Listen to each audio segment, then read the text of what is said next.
Hello, everybody. Welcome to the Cynthia Linox Show. I'm your host, Cynthia Linox. We are going to go solo again today as I am still figuring out the ins and out of this show. As I mentioned before, this is a weekly show aired every Thursday at 2 p.m. Central Standard Time. Sometimes we will have a guest. As a matter of fact, I have a couple of guests lined up for the next perhaps couple of weeks. It all depends on scheduling and so forth. But in the meantime, until that happens, we will have myself to share with you from my heart. Earlier this week, I had some photos that popped up on my iPhone. You know how the iPhone stores all your photos? I have about 32,000 photos on my iPhone. And it's interesting because I like the way how iPhone goes through the photos and either puts a person together and then put all the events or numerous events. They post about six or seven, eight photos as a collage, and it has to do with different situations, events, and so forth that I spent with that person. Obviously, most of them are photos that I've taken. So it's really a great reminder because one of the things that I like about uh, recording my memories is that when they come back to you, or as you go through your photo albums or your library and so forth, there's just such great things to remember. I record the fun, the adventurous, the curious, the pleasurable moments of my life. Events that are not very pleasant, no need to record them. You just deal with it and just file them away. But anyway, I had some pictures that should have. I wish I had them to show, but I don't. I posted those on Facebook. Those of you that are connected with me on Facebook can go to that page, and I believe it was Saturday when I posted those pictures. But those pictures were reminded me of a vacation that I took years ago when I was single. Actually, at the time I was divorced, and it was in Hawaii. It was my first visit to Hawaii, and I had a blast. I met Inga, and Inga was from Germany. We met on the beach. I was with some other friends, and we had a great time. She's a doctor, and so she had this beautiful house up in the mountains, and she invited us to have dinner with her later in the evening. So we went to her house, and it was such a beautiful house. You go out to the patio, you stepped out on a deck, and you walk right down into her boat, kind of a yacht looking boat. It was such a wonderful experience. But it's not about that story that came back to me. What really came back to me is I start thinking of my own life, and as I go through social media, it really saddens me to see the number of pain that people go through, that are going through traumatic situations that they're dealing with, waiting for a breakthrough, healing that people are going through. It's just really very sad. And I sometimes wish I had a magic wand to say, look, it all has to do with your mindset. Change your mindset and change your life. And as I look back, I start to think, gosh, Cynthia, you have had a wonderful life. Doesn't mean I haven't had ups and downs and situations that I've had to deal with, but I've really had a great life. And it's not because things have been perfect, it's simply because of the way all my life I have chosen to think. I remember once when I was a lot younger, I was home with my parents, and I think I've shared my story about being in boarding school. I was sent to boarding school at a very young age, and I was expelled 3 times, and I was expelled because of mischief. Myself and two other younger girls were the youngest in the dorm. Ofma and Olga and myself. We were the youngest and really had no business being in a boarding school at that time because we were so young. I know for me personally, I wanted to be with my parents. I wanted to be home with my parents and my two sisters and just living and enjoying life. But due to the social setup, cultural setup, in my country, if you're able to, or when you're able to, you send your kids abroad to study and they stay there for a while and then come back. And generally, they'll come back with some form of formal education, profession, and so forth. But again, I was just so young, and my dad decided that's what he wanted to do. So I was not happy with that. So I did a lot of mischiefs and got to the point where I was expelled once. And my dad, because of his influence, got me back there again. I was expelled a second time. And again, my dad, because of his influence, financial influence, got them to take me back.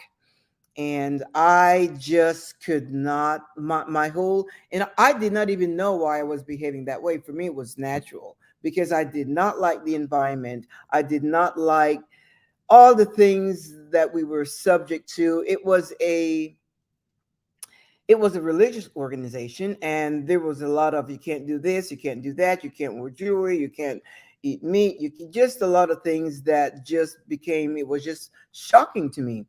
Now, mind you, it was a beautiful setup in terms of the dorms, the landscaping of the whole campus. It was just a beautiful place to to visit, to see, and so forth. But to be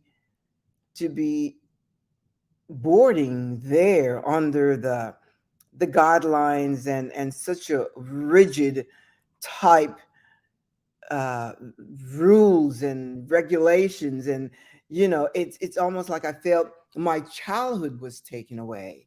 So naturally, myself, Ofma, and Olga, we got into some situations, and for a third time, I was expelled. And when I got home, of course, my parents, my dad was furious, but they actually thought there was something wrong with me.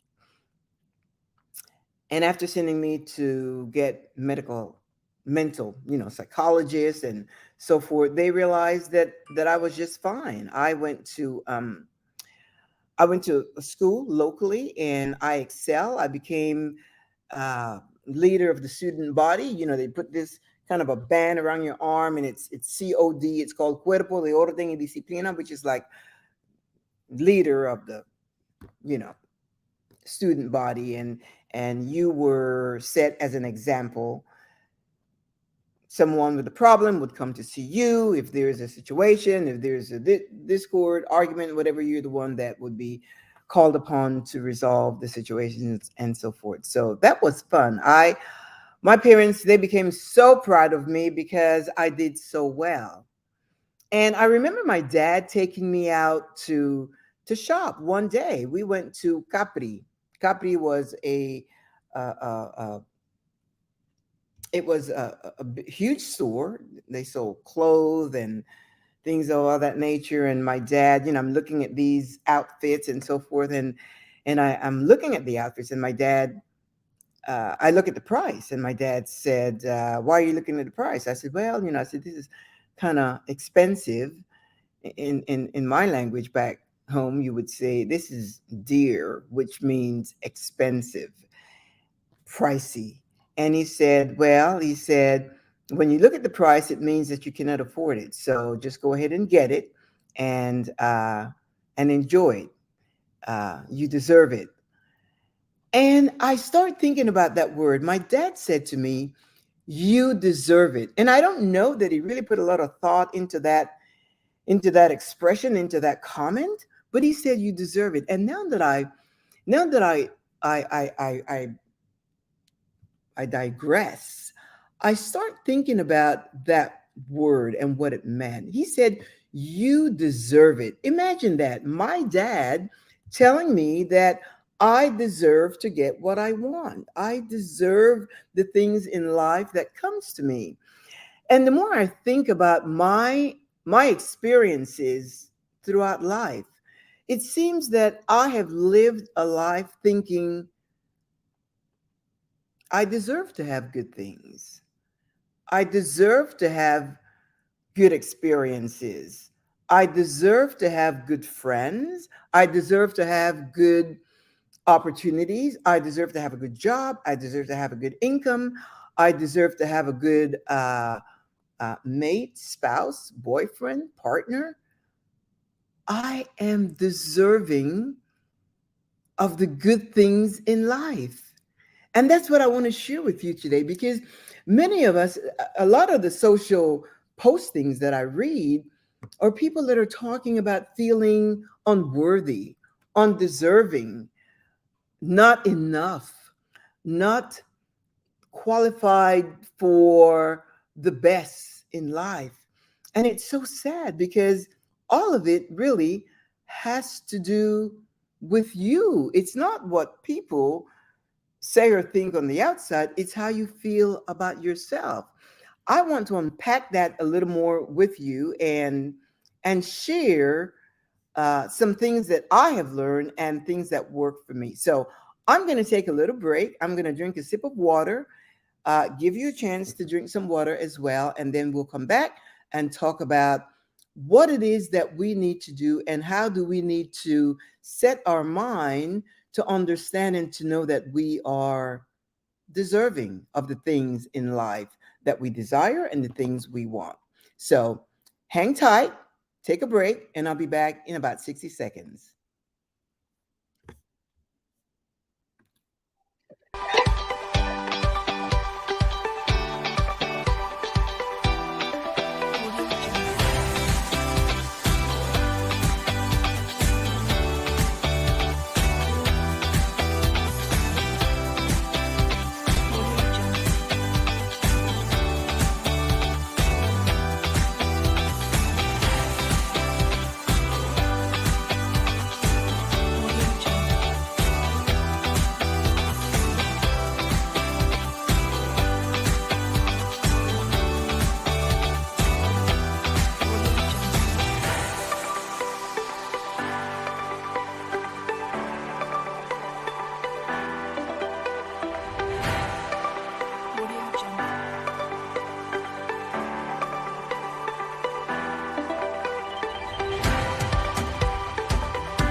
Hey, how is that?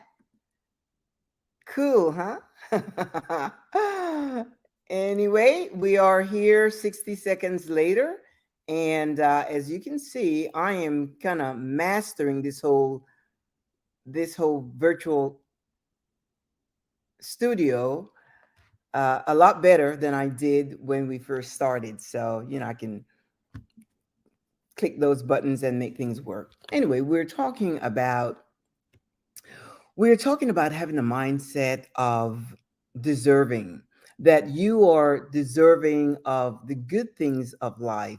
You're deserving of great opportunities. You're deserving to meet someone if you are hoping to meet someone, hoping to have a partner, get married, have a family. You're deserving of all the things that you desire.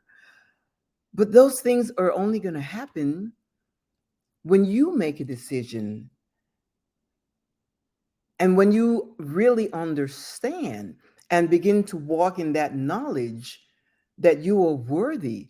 The mere fact that you are alive, that you exist, that you are a human, that you are a person, the mere fact that you have attributes and characteristics of love and kindness and goodwill toward people, you that makes you worthy. It makes you worthy of the good things in life. It makes you worthy. Now, worthiness is a mindset. It's an understanding of who you are. If you don't know who you are, you will never know that you're worthy. And how do you understand and know that who you are? Again, it's knowing your identity, not the identity that was imposed upon you by cultural conditioning, social programming, or religious indoctrination. Those are rules and laws and guidelines that were imposed upon you, your parents, your teachers, religious leaders. That happens by default to all of us.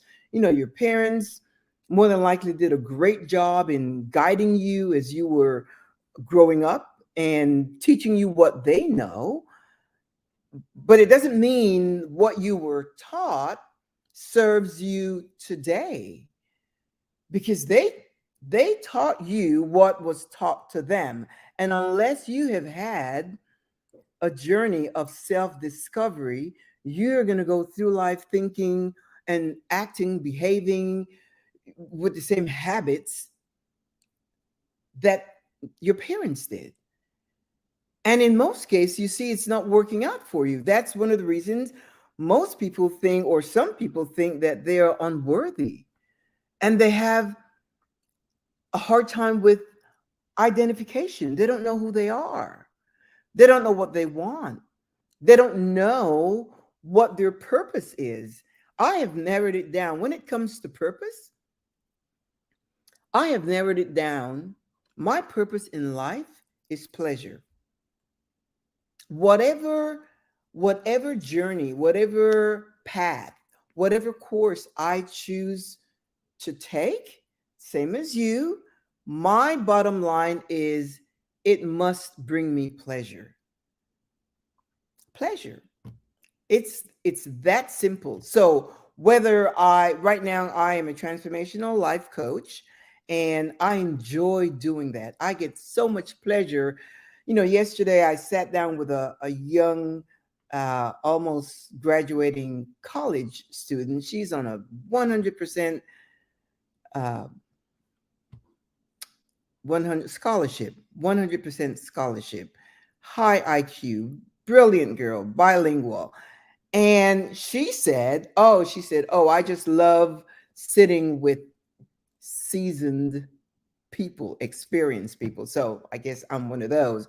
And we had such a great conversation. And she walked away with, oh, wow, yes, I really need to get to know who I am, because I've had such influence from training, programming, indoctrination.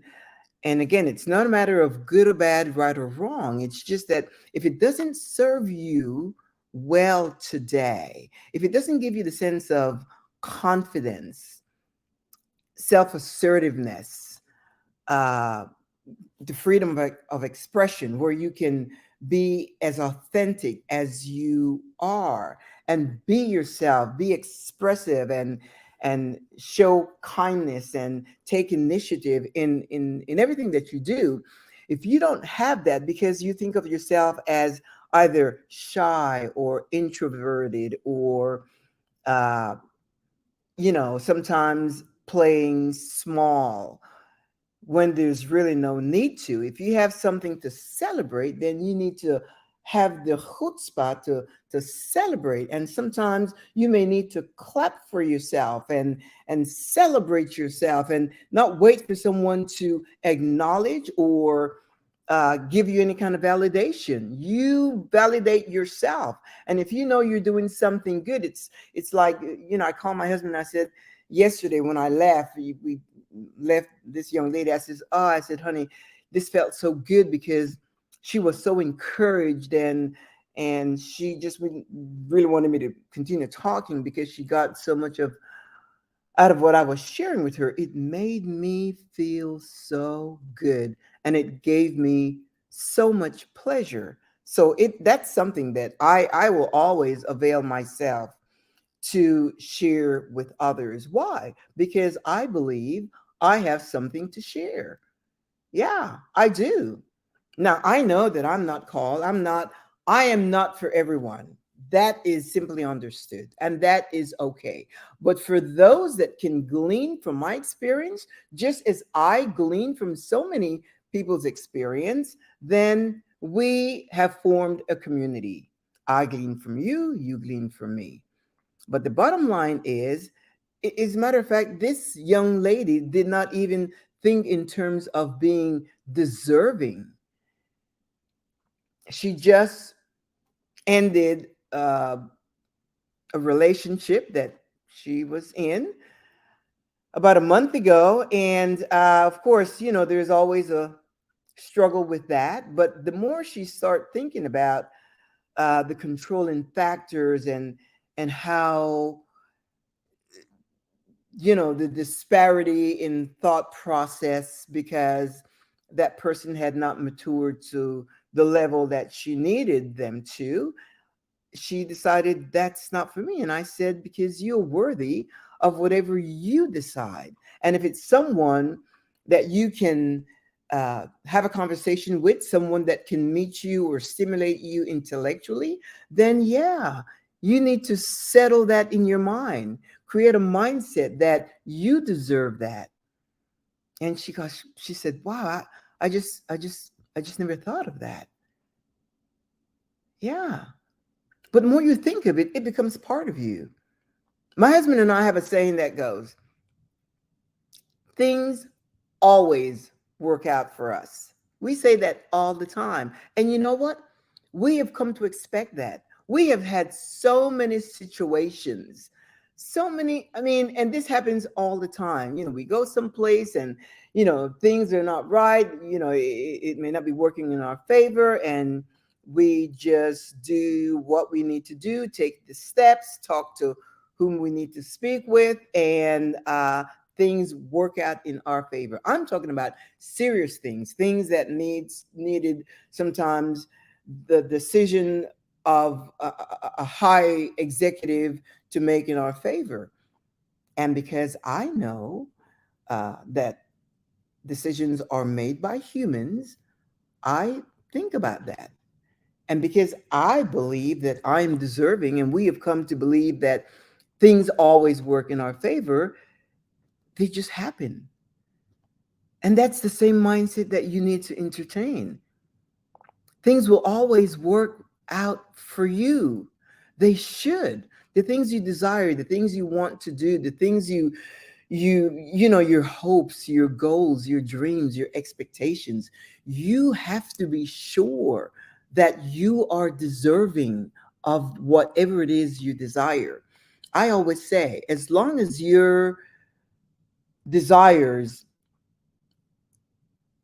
do not infringe on the freedom of another, you can have whatever you want. As long as you don't hurt someone else, as long as it doesn't infringe on the freedom of someone else, you can have whatever you want. Just make a decision, and don't let resources be an impediment or, something that's going to stop you. No. Decide what you want and you will have it. Your mind is like a hardware, and where you get a program, and which is a software, and you program the thoughts, beliefs, and whatever understanding you have of your life, you program it in there, and you revisit the program day in and day out. Some people call it affirmation. That's fine. Call it whatever you want, but you revisit it every day, until it becomes part of you. Because the things that you do now, the program that you are working on now, if it's not a new program from your childhood, then you're doing things naturally. You have created habits that are natural based on the identity that was imposed upon you from a child. You're doing things naturally without thinking, by default. Therefore, your life is by default. It's not, you have not really exercised your creativity. You haven't put your stamp, your signature on your life. This is me, this is my authenticity. This is this is how I think, the ability to think critically, critical thinking skills. You have to allow that to uh, allow yourself to experience that, to practice critical thinking. Ask why. I shared that with the young lady yesterday. I said, you need to ask why. Why do I think the way I think? Why do I believe the way I believe?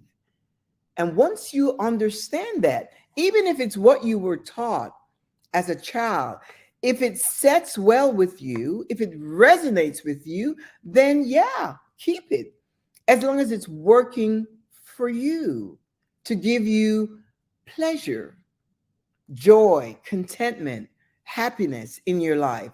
If it's working for you, then that's great. But if you find that it is not working for you, then it's time to make a change. Change is hard. Change is difficult. Change is a challenge because sometimes you have to give up the old to ushering the new. And with that, sometimes people are involved, family members, sometimes your parents. Who wants to go against what their parents have taught them? But if you are an adult responsible for yourself, then you have to determine what works for you.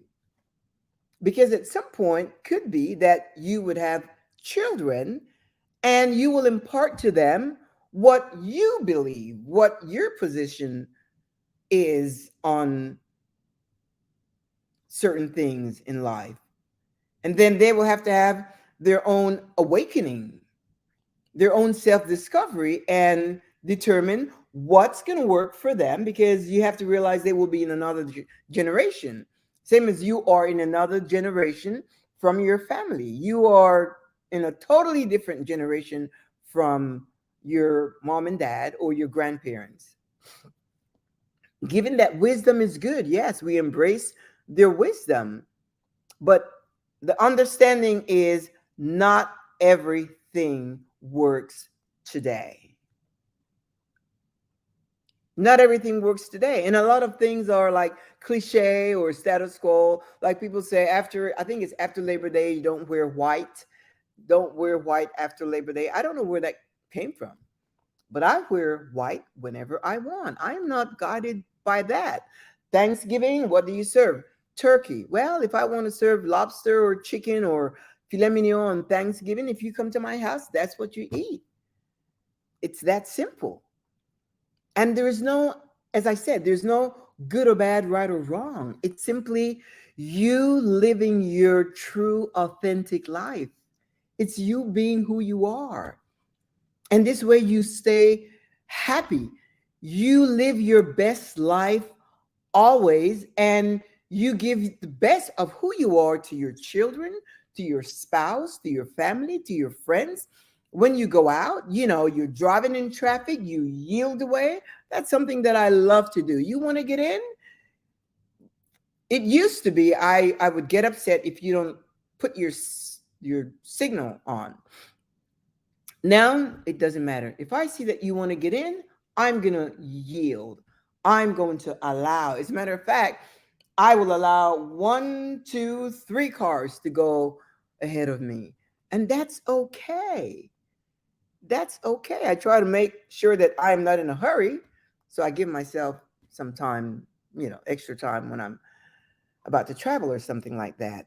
Not travel, but go someplace. I give myself plenty of time so that I can allow that. And it makes me feel so good. I get pleasure out of that. So when I say pleasure, I'm not just talking about pleasure for me of, fun stuff all the time. It's just showing kindness brings so much pleasure to one's heart. It's like a release of dopamine or serotonin, one of those hormones that they're called the happy hormones.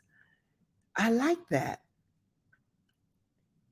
Why? Because I'm deserving. I'm worthy. And so are you. You've got to think in those terms. You cannot think, you cannot think in terms of what would people say, because that's one of the biggest hindrance. Do you know, I heard Brene Brown. Most of you may know Brene Brown. She's been on the Oprah show and so forth. And I believe she's a psychologist. Very great message she has. And she said, I heard that this weekend. She said one of the most terrifying emotions of humans is joy.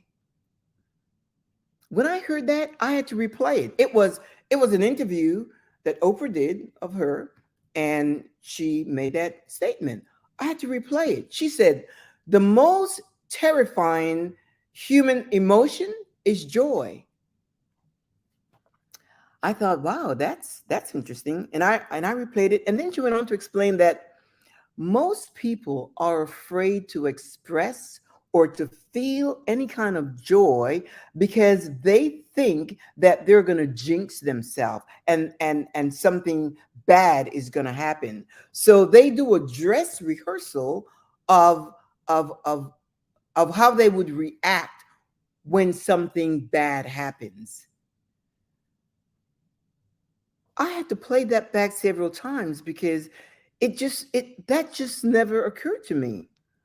But I believe it because I've heard people say many times, "Oh, I don't want to jinx myself. Oh, I don't want to be too happy because I don't want to jinx myself. Oh, I don't want to say that because I'll jinx myself." Jinx yourself? Why would you even think that? Jinx yourself. So you inhibit the expression of joy or the feeling of joy. You hold back. You hold back that emotion out of fear. And then I realized the whole bottom line with people is fear, which is created by worry and doubt. Doubt that you're worthy and worry that something bad will happen to you. So it creates fear. So you go through life with fear, fear of forging ahead, fear of taking risk, fear of taking a chance, fear of being expressive, fear of showing love, fear of seeking love, fear of giving love, just fear. That's a horrible way to live. You can't live that way. So imagine if you remove that program from your mindset, out of your hardware, if you remove that program and replace it with love, kindness, peace, joy, contentment, happiness, fun, pleasure, and all the positive and optimistic emotions and experiences that you can have, and begin to be adventurous. Take a chance. Give life an opportunity. Take a chance. Bet on yourself that you will do well, exceedingly well, and start living off that brand new program. Can you imagine what your life can be with that change? Just a change. Don't worry about what people will say or what people will think or what people will do. It doesn't matter. It's not their life, it is your life. It is your life. It's your life to live now so that later on you will have no regrets. Brene Brown, when she shared that piece of information, she said that she met a man that was married for 40 years, and he lost his wife in a car accident. And the pain he felt did not take away the moments he allowed to go by without, let me rephrase that. The moments he allowed not to express joy, to inhibit his joy because of fear that he may jinx himself, When his wife was killed in a car accident, what he did to withhold that joy did not mitigate the pain that he was feeling for the loss that he felt for her as she died. So even though he withhold that, he said, I wish that I was more expressive, that I expressed that joy and lived those moments of joy during those 40 years and not be so conscious of being afraid of jinxing myself. Imagine that. That's just crazy in my views. Why would you not and mind you, this show, as I said, my show is called Living on the Bright Side of Life. And it really has to do with that.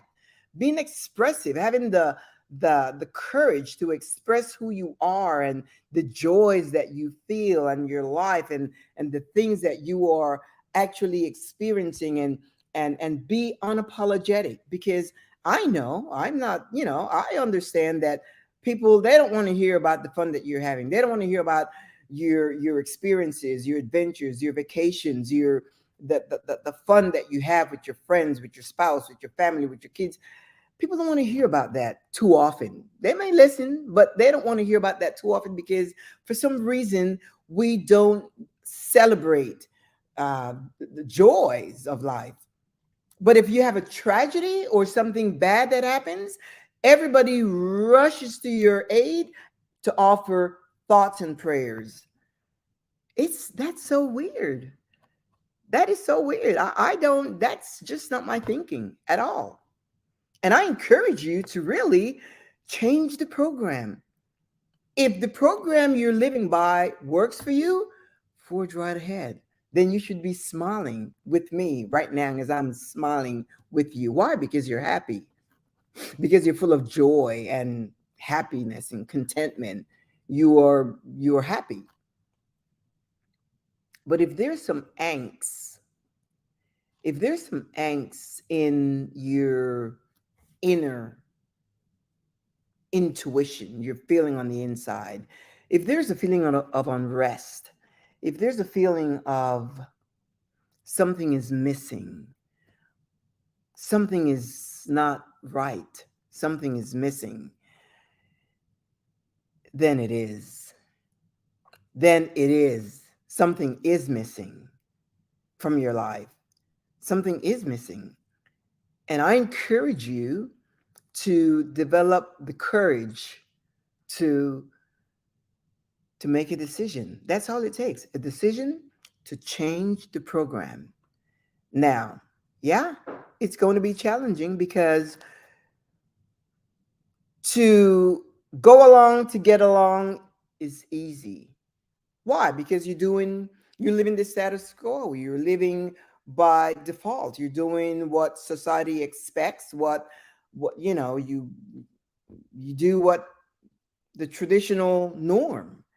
And that's always okay because culturally and socially it's acceptable.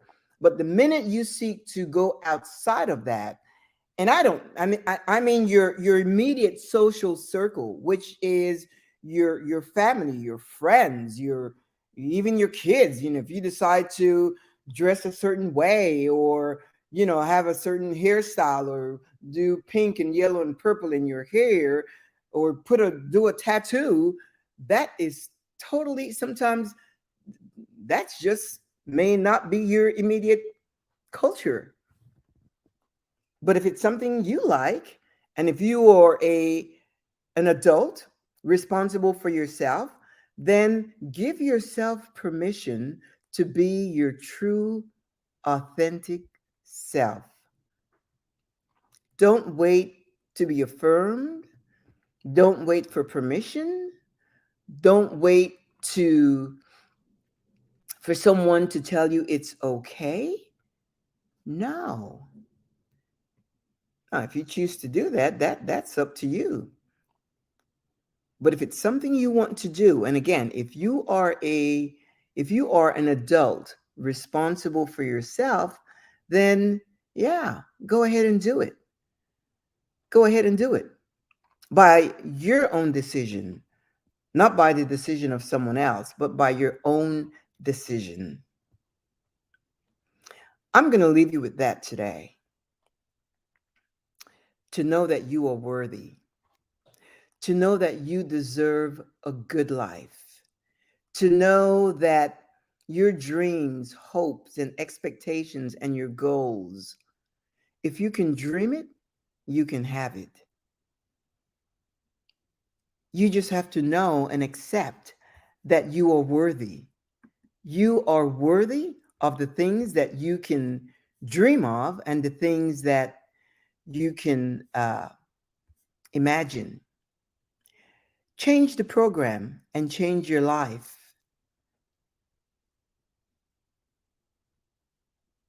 And from this moment on, accept the fact and acknowledge the fact that you are deserving. My dad told me that, and I took it to heart. I did not even realize that here I am, years later in my life, how that will serve me, how that would serve me. Cynthia, you are deserving. And I'm sharing that with you today, to know that you are deserving. Just by the fact that you exist, you are worthy and you are deserving. I will see you next week, 2 o'clock Central Time, next Thursday. In the meantime, thanks for listening. Listening in. Thanks for listening. And have a great day. And we will see each other again next week. Ciao.